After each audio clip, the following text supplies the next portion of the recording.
अस्सलाम वालेकुम। किंज़ा Afzal is here. एक बार दोबारा हाज़िर हूँ आपकी खिदमत में एक नए पैगाम के साथ, एक नए मैसेज के साथ, एक नई ऑब्ज़र्वेशन के साथ, जो कि हमारी यंग यूथ के लिए बहुत ज़रूरी है। जैसा कि आप सब जानते हैं कि मेरा हर टॉपिक हमारी सराउंडिंग्स के रिलेटेड है, हमारी यंगस्टर्स के रिलेटेड है, और कोई ऐसा टॉपिक होता है जो कि बहुत ज़रूरी है हमारे यंगस्टर्स के लिए। मेरा आज का भी जो मैसेज है वो कुछ ऐसा ही है। मैंने ऐसे ही टॉपिक को चूज़ किया है, जो मैंने देखा, जो मैंने कमी महसूस की, और वो कमी यही थी क्योंकि आजकल हमारे बच्चों के पेपर्स होने वाले हैं, तो बहुत से बच्चे इस चीज़ से स्ट्रेस्ड होते हैं। और वो स्ट्रेस्ड क्यों होते हैं? वो स्ट्रेस्ड इस वजह से होते हैं क्योंकि उनके मार्क्स ख़राब होते हैं। अब उनके मार्क्स ख़राब क्यों होते हैं, या वो जो हैं वो अपने पेपर्स में फ़ेल क्यों होते हैं, या वो अच्छे मार्क्स क्यों नहीं ले सकते, ये हमारा आज का टॉपिक है जिसको हम डिस्कस करेंगे इंशाल्लाह। तो देखिए, जो सबसे पहली इसकी वजह है वो यही है, जैसा कि मैंने अपनी पिछली वीडियो में ये बात की थी कि हमारा पैशन हमारा प्रोफेशन नहीं होता। हम अपनी एबिलिटीज़ को साइड पे करके हम अपने सब्जेक्ट्स को चूज़ करते हैं। हमारी जो सब्जेक्ट्स होते हैं उसमें सबसे पहली वजह यही होती है। हम ये देखकर सब्जेक्ट चूज़ करते हैं कि क्या चीज़ ट्रेंड में है या किस चीज़ का मेरिट है। हम अपने आप को देख के नहीं करते, जो सबसे पहली और सबसे बड़ी वजह होती है हमारे स्टूडेंट्स के फेलियर की।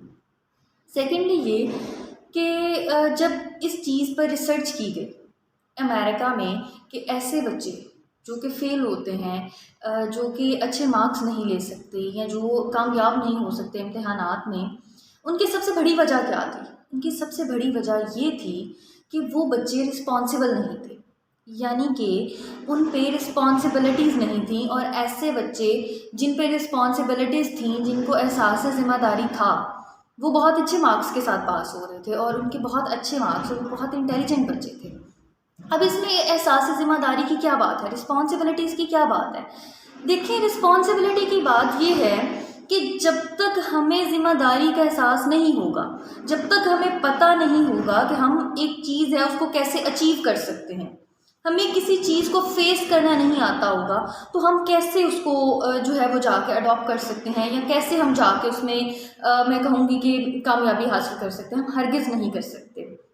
तो ऐसे स्टूडेंट्स जो कि टीन एज में हैं, और यही सबसे बेस्ट एज होती है हमारे पास, जिसमें हम लोग जो है वो अपने मुस्तकबिल को बनाते हैं, जिसमें हम अपने लिए राइट डिसीजन लेते हैं, और यही टाइम होता है, ठीक है। और इसी टाइम में हमारे पास हमें ज़िम्मेदारियों का एहसास होना बहुत ज़रूरी है, ठीक है।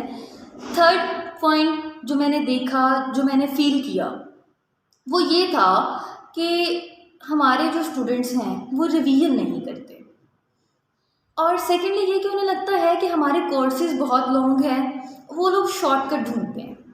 शॉर्टकट क्या होते हैं? शॉर्टकट उनके ये होते हैं जी, वो गेस्ट पेपर्स को करते हैं, गेस्ट पेपर्स करते हैं। उसके अलावा वो देखते हैं जितने भी ये टेस्ट पेपर्स हमें मिलते हैं या इधर उधर के जो मॉडल पेपर्स मिलते हैं, वो वहाँ से तैयारी करते हैं, जबकि पेपर तो आपका आना होता है बुक में से। बीइंग अ टीचर, ये सजेशन मैं आपको दूंगी कि अगर आपने बुक पढ़ लिया, आपके जो टेस्ट पेपर्स होते हैं, आपके ये जितने भी मॉडल पेपर्स होते हैं, ये सारे के सारे बने हुए होते हैं आपकी बुक्स में से, जबकि आप लोग तैयारी करते हैं गेस्ट पेपर्स की, टेस्ट पेपर्स की। अब देखिए, गेस्ट को मैं जो है वो एक उसका कंपैरिजन करना चाहूँगी गैस के साथ। गैस और गैस बड़ा कंपैरिजेटिव सा वर्ड है, क्यों है? क्योंकि देखिए, गैस हम ऐसी चीज़ को कहते हैं जो ना तो उसको मतलब कोई उसका वज़न होता है, ना उसका कोई वेट होता है, ना उसका कोई स्पेस होती है, कुछ भी नहीं होता उसको। वो जितना करो वो फैलता जाता है, फैलता जाता है, ठीक है। तो इसी तरह से गैस है, हम ऐसी चीज़ पे कैसे बिलीव कर सकते हैं जिसका हमें खुद को नहीं पता कि ये होगा या नहीं होगा, जबकि बुक जिस पे हमें यकीन करना चाहिए, जो कि वाकई ही जिस पे हमें पता होता है कि इसमें से पेपर आना है, इसमें से हम कर सकते हैं, उसके बावजूद हम उसको नहीं करते। क्यों? हमें करना चाहिए, ठीक है।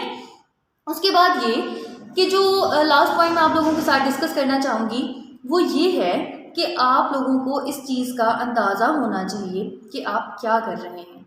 आप अपनी रिवीजन्स नहीं करते।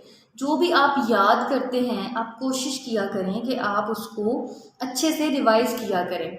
आप वीक में जो आपके पास 6 डेज़ होते हैं, आप कोशिश करें कि वो 6 डेज़ आपके पास लर्निंग के लिए हो, और उसके बाद जो 7th डे है वो आपके पास उसकी रिवीजन के लिए हो।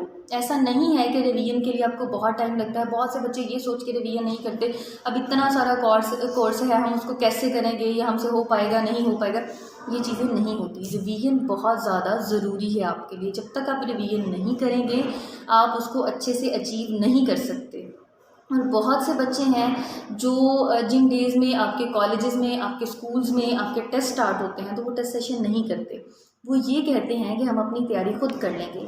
तो देखिए बच्चे, मेरा आप सब लोगों से एक क्वेश्चन है कि बजाय इसके कि आप सब लोग अपने एक टीचर को अपनी मेंटालिटी के हिसाब से चलाएं, तो अगर आप सब लोग एक बंदे के पीछे चल जाएं, अगर आप सब लोग अपने एक टीचर को मान लें, एक टीचर की इज्जत कर लें, उनको आप रिस्पेक्ट कर लें, उनकी बात सुन लें, समझ लें, तो क्या ख्याल है आप कामयाब नहीं हो सकते?